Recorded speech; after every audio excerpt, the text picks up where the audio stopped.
talking about how incentives matter. How incentives are important in shaping how people act. Obviously, as the cost of activity rises, we're going to do less of it. As the cost of activity lowers, we're going to do more of it. If we think about masks, if you're like the first person to wear it because it wasn't a common thing to do in the US, people look at you weird. You know, there'd be a social stigma associated with it, so there's more of a cost. Now that everyone has to wear them, you see a lot more acceptance of it because, you know, it's a lot less costly. People don't look at you the same way. In fact, if you go in public not wearing a mask, it's now more costly.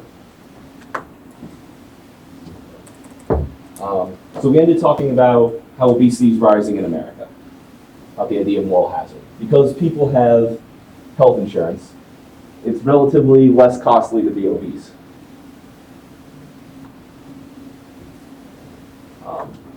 Because obviously there's medical expenses that go along with being obese. When you have health insurance, a lot of that's covered. So it becomes relatively less costly. Obviously there's a ton of other stuff going on in America between, this is 94 and 2013.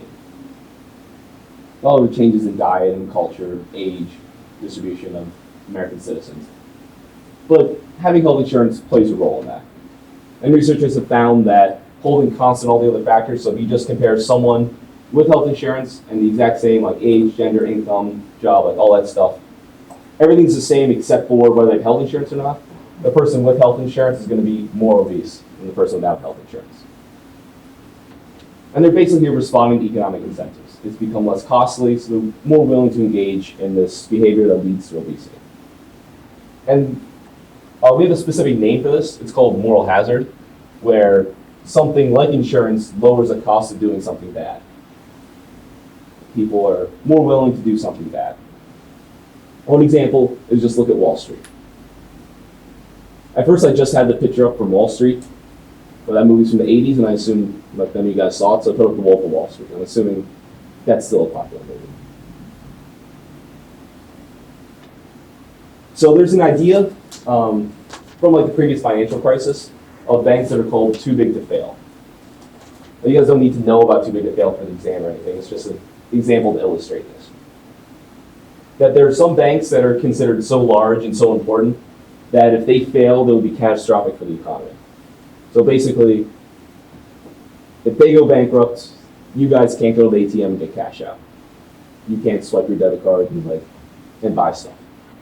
And because of that, we need to bail these banks out if they get in trouble, if they start to go bankrupt.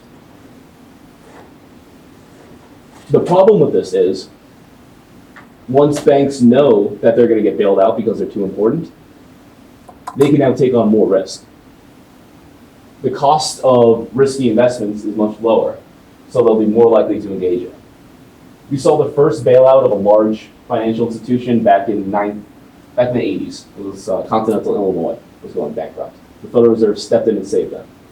Since then, and like every recession, we've had more and more bank failures and more being propped up by the Federal Reserve. And we see banks engaging in riskier and riskier lending.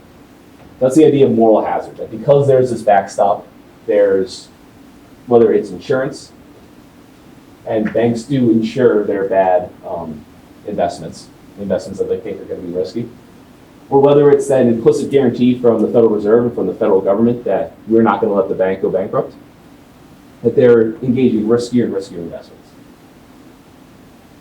So now, using the idea of incentives that we talked about at the very end of last class and the beginning of this class, let's have some ideas, let's throw some out. How can we reduce car accidents?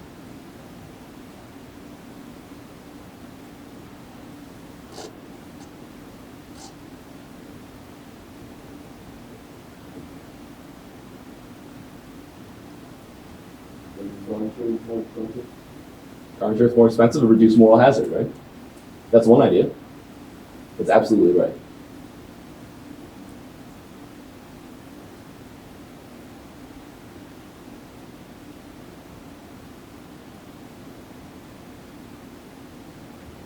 I feel like because a lot of accidents happen when like people are at a young age, maybe raising the age to get your license, all that against that.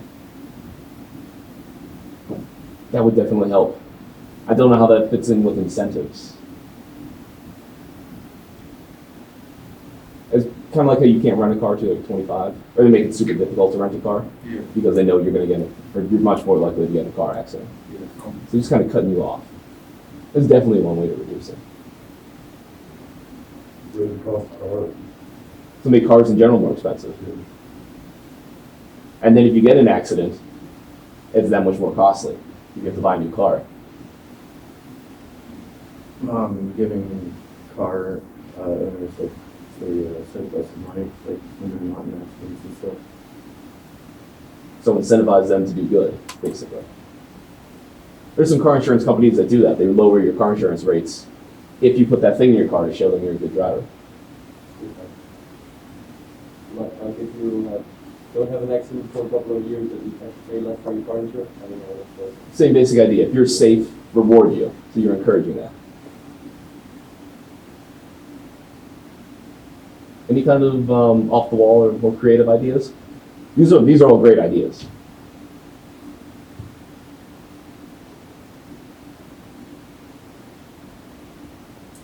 Anyone know Ralph Nader? Okay, he would run like third party for president a couple elections in a row, and he ruined it for Al Gore in 2000. And he was like, why Bush won? But he got famous. He was a consumer advocate, and he would talk about how unsafe cars were. But he's the reason why we have like seatbelts in cars and I think airbags too. He made cars a lot safer. The dashboards, you've ever seen like the old like 60s cars, like all like chrome and like metal sticking out. It was like a death trap. Well, since we've made cars more safe, and since we've required people to wear seatbelts, guess what's happened to accidents? They've gone up. It's no big deal now. So one economist, Gordon Tullock, they asked a bunch of economists, I think it was like back in the 70s, like how can we reduce car accidents, like how can we make roads safer? And a bunch of them tossed out like good ideas like you guys had, like penalize them more for car accidents, give them rewards for not getting in car accidents, things like that. Gordon Tullock said, you know what? Those guys are wrong. If you really want to stop car accidents, you want 0 car accidents, put a metal spike right on the steering wheel pointed right at their heart. If you got like 2 inches before a metal spike goes into you, how fast are you going to drive? Are you going to tailgate anyone? You're going to look both ways? That really making the car more dangerous removes moral hazard. I wouldn't recommend it. But that's just another way to look at it, a way to think about it. A good example of moral hazard. Let's also talk about unintended consequences. So right now, many states, including Pennsylvania, require that bar patrons sit down and eat food while they're on premises. You can't stand and like walk around and drink like it's normal. Or like I'm sure like the frat parties have been this week. The reason being with COVID, it's it's a respiratory disease. People walk around yelling in close quarters. It's going to spread very easily. So bars are a big source of transmission. So the idea is this food requirement is going to prevent people from engaging in those risky behaviors. They'll go there, treat it more like dinner, sit down at their table, and you'll see a lot less spread than if people were acting like normal.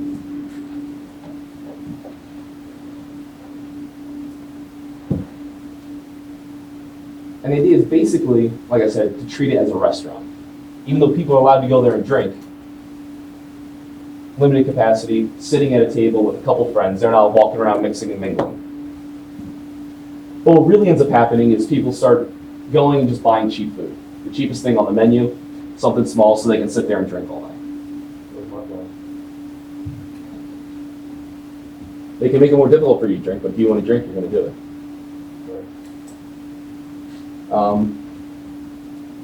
So this is basically what happens and what most people do.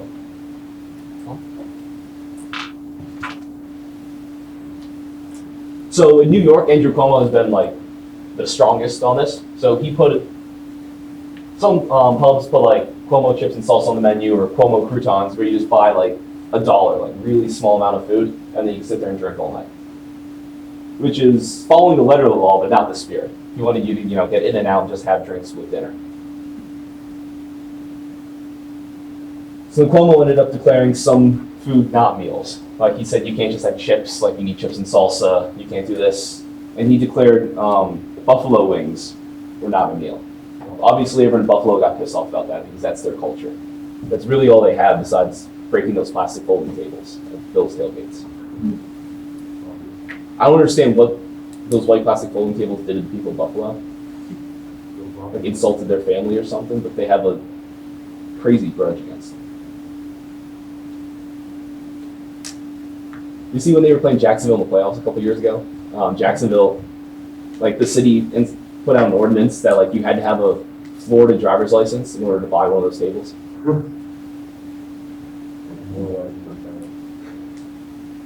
Just, trying to prevent the chaos that happens at their tailgates. So obviously what's going to happen? A black market forms.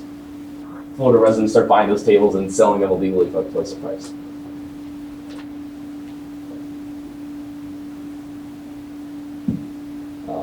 So basically, people are responding to incentives. They like say, hey, I want to get drunk, but I have to buy food to do that. So I'm going to buy the cheapest food possible, and I'll go get drunk.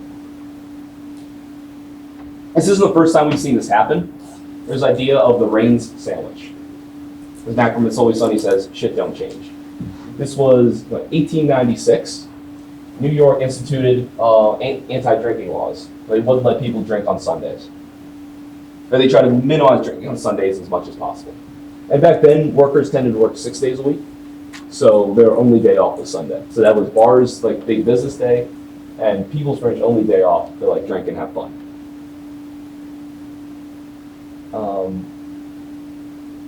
On a side note, a couple years ago at a conference, Prohibition came up, and I had to explain to a woman from Russia what Prohibition was.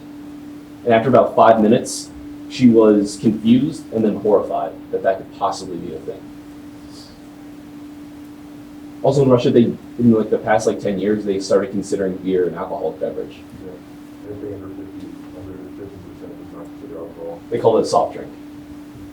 That's why during the 2014 Olympics in Sochi, Americans drank out several of their bars of beer. We were all bragging how great it was, but really they thought it was soda. If you want to drink, why don't you just drink vodka? A little less impressive. But in New York, it was young Teddy Roosevelt when he was still the police commissioner who was enforcing these anti-drinking laws. And you could only get a drink with an order of food. And every single drink, you had to order some item of food. So way worse than what we're doing now. So what they would end up doing is make one sandwich with spoiled food, and they'd bring it out. You'd order a drink and that sandwich, and they'd set it down, you'd order them together. Set down the sandwich, set down the beer. You'd pick up the beer and start drinking it. The waitress would immediately pick up the sandwich and pair it with the next beer, bring it to the next person. It was just one disgusting one they'd pass around the whole place for a week or two, and then it'd be too bad to do. They have to make a new one. And they wouldn't even charge you extra. It was a special deal.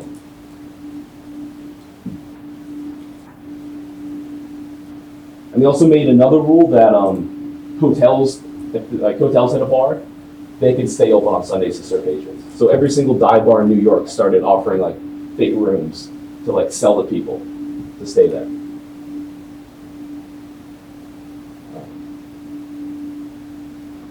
And since hotels were always allowed to be open, always sell booze to the people that were staying there, what happened is all the bars just stayed open 24/7. And people writing at the time said it was the best drunken daydream. So it was better than senior week here. So drinking and prostitution were way up, which is the exact opposite of what the people who created the law wanted to do. They wanted to curb drinking and curb these bad things from happening.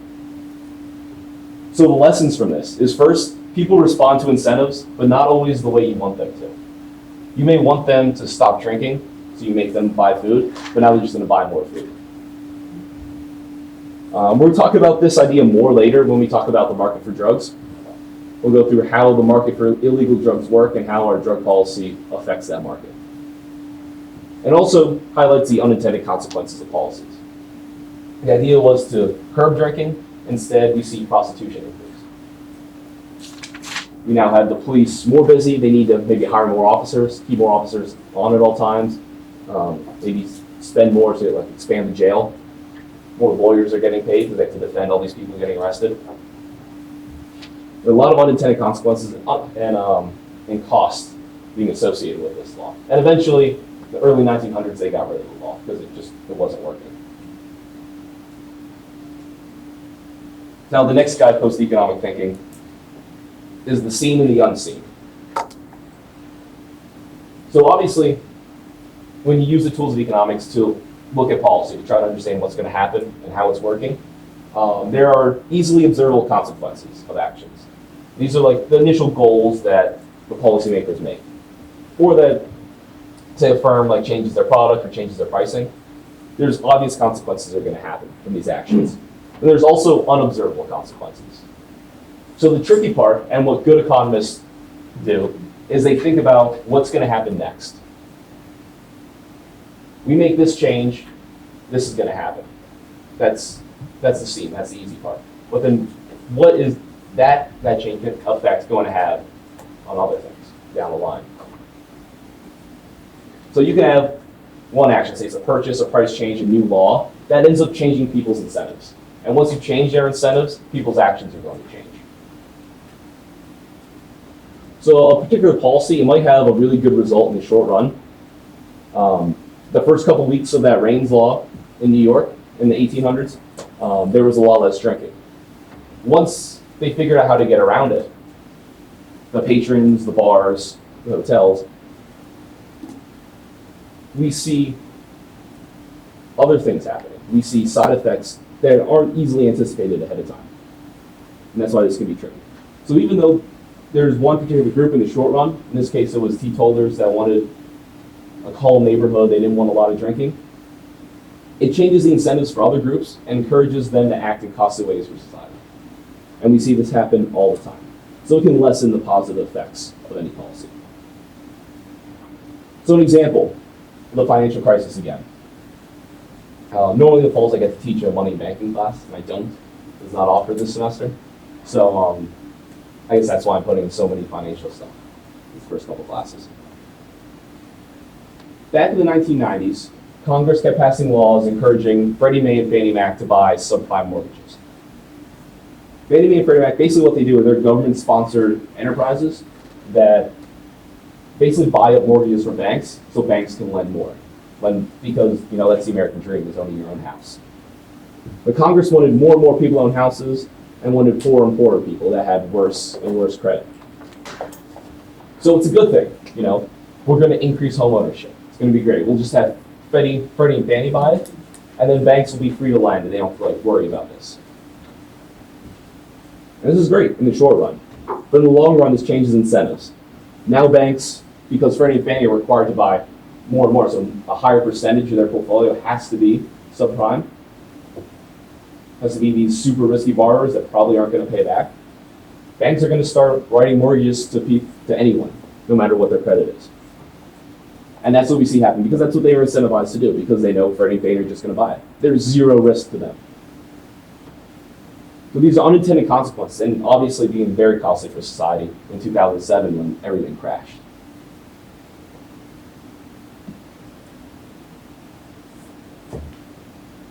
Any questions on what we talked about so far? All right.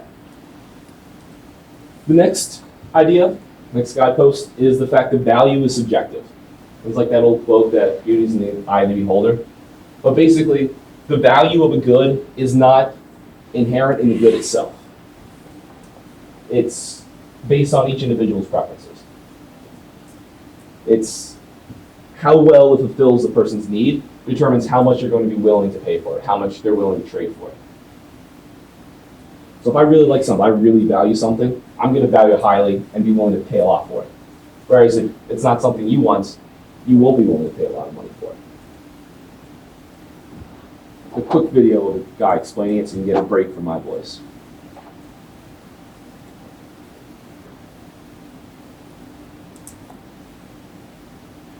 Maybe not. Philosophers like to talk about that in an objective sense. Like rights, for example, are something that everybody has to have. There's no such thing as human rights if it's not true that all humans have them. That's as objective as it gets. When the economists talk about subjective value, they're speaking very precisely about the way the price system works. And what we have here is a translation problem between different disciplines. When the economist says that value is subjective, what this means in the philosopher's language is simply that people have different tastes and preferences, and that people value things differently. One person likes chocolate, another person prefers strawberry. So how much is the chocolate lover willing to pay for chocolate? Well, a lot more than the person whose preference is for strawberry. Some people like rock music, other people prefer country music. Some people like baseball, and some people like football. Some people would pay lots of money to see a concert that other people wouldn't pay one dime to see. This is what economists mean when they talk about value being subjective, that different people value things at different levels. And the way to know what something is worth is to say what is worth to someone. Things are only worth something to a particular person who values it or prefers it. Now, if that's true, and I think it is. All right, it kind of goes off talking about more philosophy stuff there. But it's a basic idea that people see different value in goods.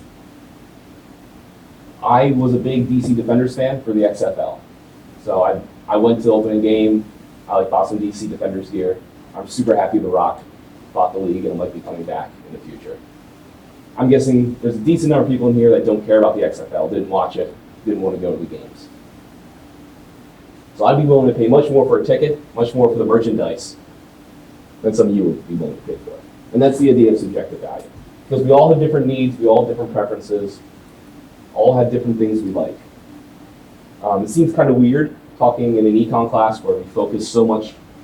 We're not going to do a lot of math in this class because it's a lower level class, it's more about the principles. But economists like to use a lot of math. They try to be as rigorous as possible for social science. But then for us to turn around and say, like, value is subjective, it's different for everyone, it seems kind of contradictory to what we normally do. But we'll see as the semester goes on how the idea of subjective value is important.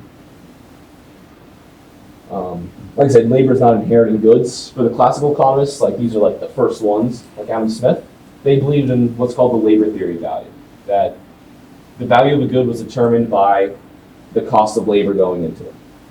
However much it costs to produce something, that's what it's worth. Example of where this doesn't hold, but the labor theory of value, is old coin collectors. There's people out there willing to pay like, $50, $60, $80, $100 for an old penny, even though it's only worth 1 cent. Because that's all you can spend it for. But because it's super rare, or maybe there was like a mistake in the minting, it's super valuable to people that love old coins. That's about as best example I can get because I'm sure none of you in here care about old coins. Does anyone? Did I accidentally call someone out?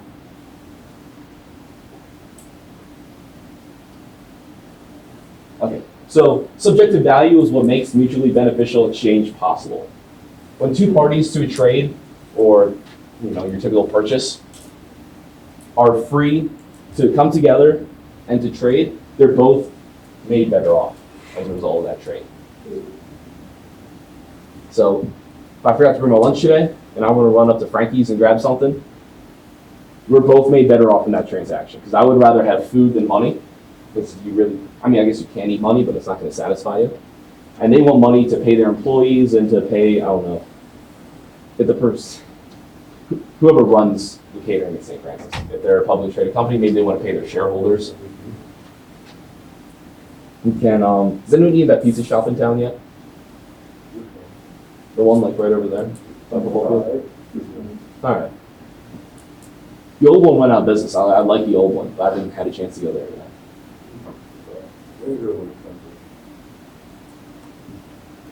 Still might have to try it out.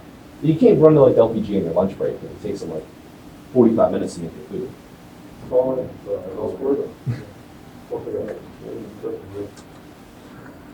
No, that's not the worst idea. When Russ owned, I used to call Russ so I get food ahead of time. So voluntary trade can increase the total wealth in an economy because the individuals value what they're receiving way more than what they're giving up. If they valued what they gave up more, then they wouldn't engage in that trade. And this idea is going to come into play later in the course when we talk about markets and we talk about firms and consumers and how they interact with each other. All right.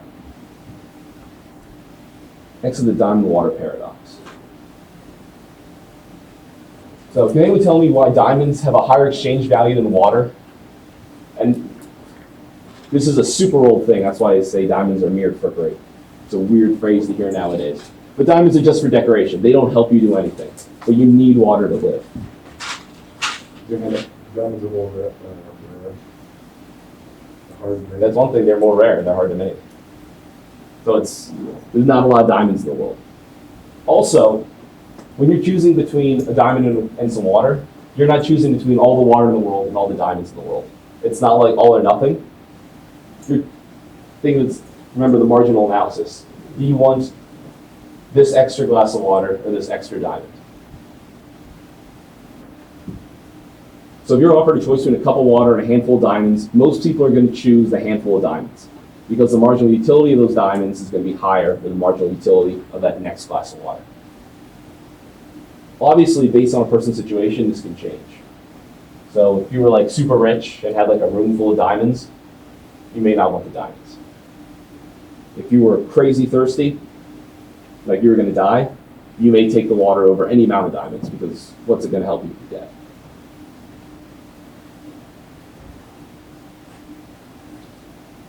All right. Let's take a break here real quick. I've been talking for a while. You guys are probably bored of shit already. So let's get a random question from the class. You guys have a question about this or about anything else?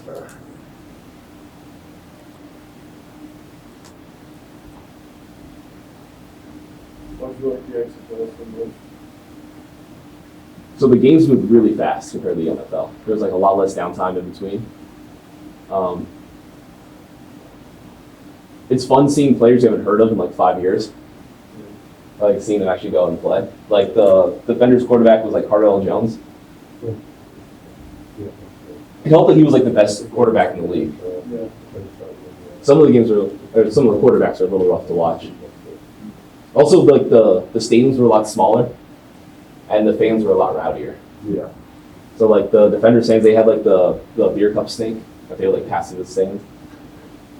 You don't see that in an NFL game. There's also the idea that like, I don't know, the NFL is like so business-like and so serious, like you can't celebrate, you can't wear fun cleats, can't do anything like that. Whereas in the XFL,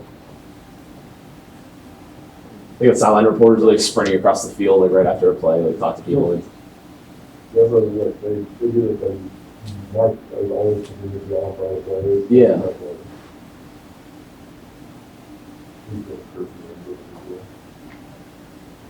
it was always a fun environment. Yeah, it was a blast. And then there's all those bars like right by there. Like all the fans would just like go there like in unison. Was there an athlete at the championship? No, I didn't. Oh. No. I was down there for the Lightning Caps Stanley Cup final. It was like literally like my last days down there, and I was trying to run into Ovechkin because he was at like every bar drinking out of the Stanley Cup. The first parade is pretty fun. I was gone by the time they did the parade. I was so upset. It's like everybody getting shit faces on the sidewalk and the buses and stuff. Just no rules. Yeah.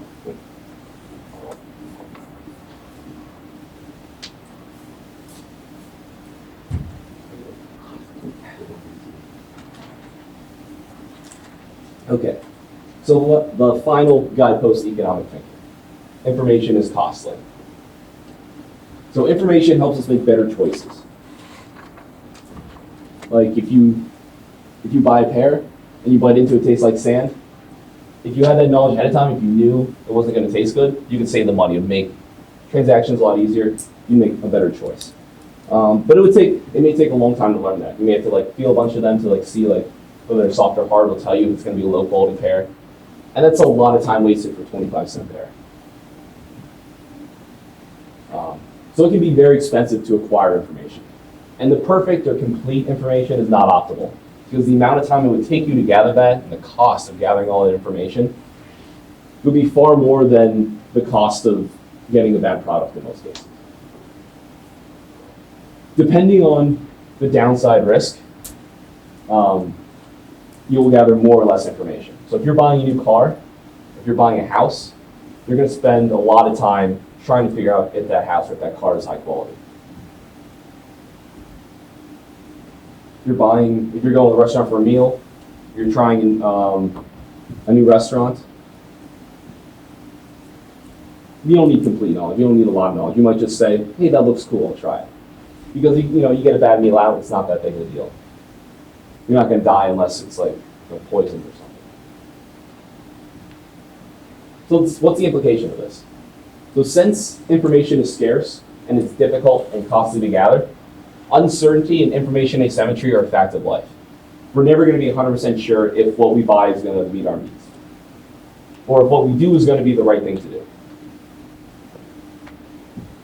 So information asymmetry is basically where one side of an interaction or of a transaction knows more than the other side. The classic example of that is the used car.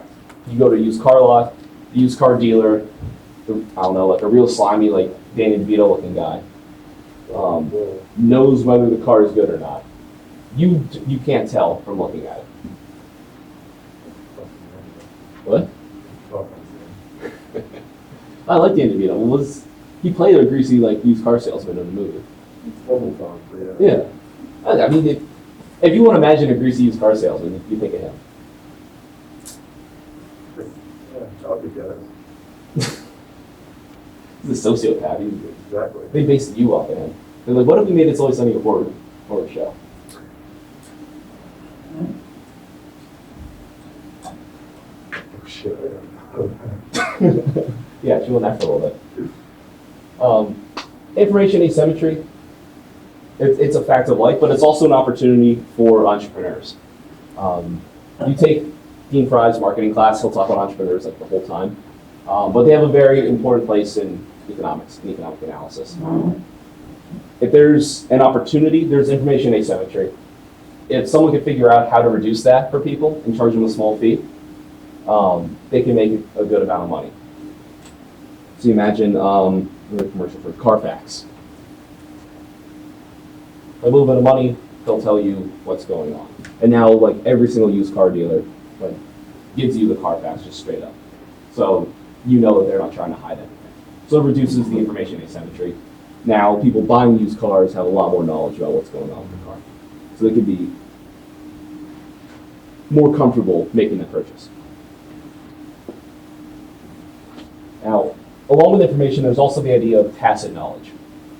And tacit knowledge is what's called the knowledge of time and place. Basically from being involved in interaction or from being involved, I don't know, maybe it's a production process, maybe you're just driving down the street and you happen to see something. It's spread out all across society, and because you happen to be there, you know it, but it's not something we can put in like aggregate statistics. Someone sitting in Washington, D.C., like one of like the stuffy bureaucracy buildings, can't pull up a form with that information on it, but there's someone out there that knows it, just from like what they're doing. So who's ever stayed on a Friday night and accidentally binge watched 5 hours of Diners, Drive-In, and Dives? Don't tell me I'm the only one. Yeah, like yeah, no one's proud of it. Like Guy Fieri's awesome, and then you end up watching like 6 episodes. Basically, what he does in the show, for those of you who don't know or aren't comfortable enough raising your hand, he drives around the country going to different restaurants.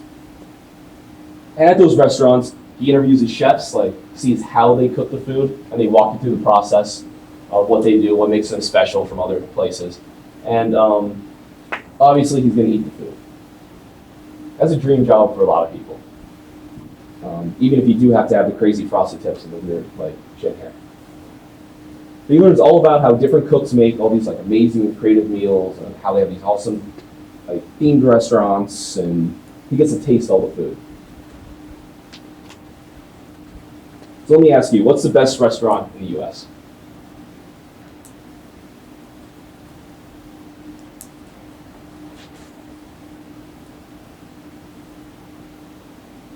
No one better say Crescent Springs Diner. It's good, but it's not that good.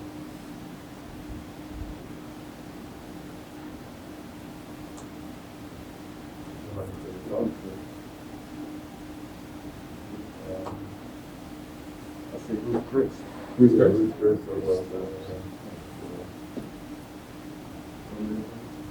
Any other ideas?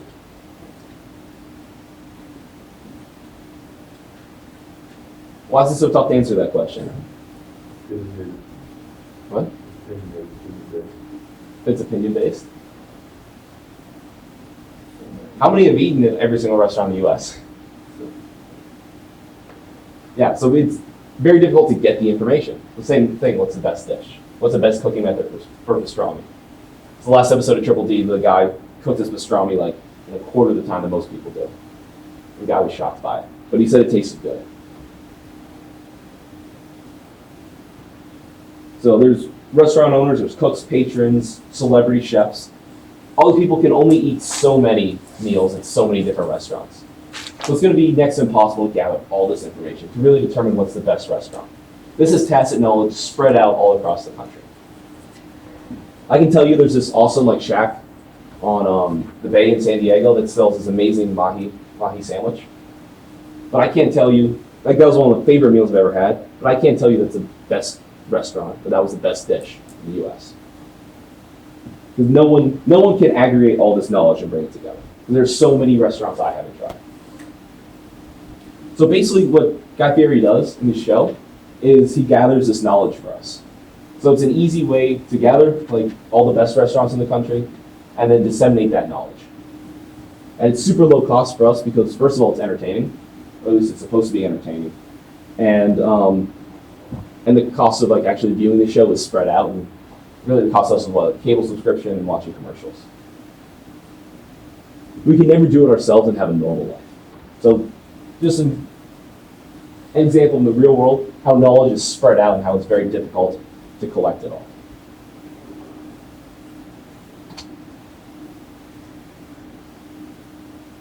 Sorry, I spent a whole day, or not whole day, the whole afternoon, just looking at Guy Fieri gifs. So, 9:40. Screw it, it's Friday. We got 10 minutes left of class. You guys can head out. Enjoy the evening.